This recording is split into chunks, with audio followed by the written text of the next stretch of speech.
ইমাম সাহেবের পূর্বে মুক্তাদি সালাম ফিরালে নামাজ হবে কিনা, এটা অনেকের হয়, হয় না? হয় না? যাদের একটু তাড়াহুড়ার রোগ আছে, ইমাম সাহেব একটু কাশি দিতে গেলে মনে করে সালাম দিছে, সালাম ফিরে ফেলে, হয় কি হয় না? কিছু লোক আছে দেখবেন ট্রেনের মধ্যে একটু তাড়াতাড়ি যাওয়া দরকার, এদিকে জোর করে বগিয়ে মাথা মাথা হাঁটে, কেন? তার তাড়াতাড়ি যাওয়া দরকার। সে বেশি জোরে হাঁটলে কি ট্রেন তাড়াতাড়ি চলবে, আগে পৌঁছাবে? কিন্তু সে চেষ্টা করে।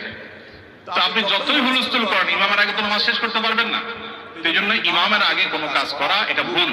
নবী সাল্লাল্লাহু আলাইহি ওয়াসাল্লাম বলেছেন, ইন্নামা জুইলাল ইমামু লিইউতাম্মা বিহি, ইমাম দেওয়া হয়েছে তাকে অনুসরণ করবার জন্য। ইমাম যখন রুকুতে যায় তারপরে রুকুতে যাবে, যখন সিজদা যায় তারপরে সিজদা দিবে, যখন সালাম ফিরে তারপরে সালাম দিবে, এই হলো নবী সাল্লাল্লাহু আলাইহি ওয়াসাল্লামের নির্দেশ। অতএব ইমাম সালাম ফেরানোর আগে সালাম ফেরানো যাবে না। যদি কেউ ইমাম সালাম ফেরানোর আগে সালাম ফিরিয়ে ফেলেন, তাহলে হানাফি মাযহাবের উলামাদের মতো নামাজ হয়ে যাবে,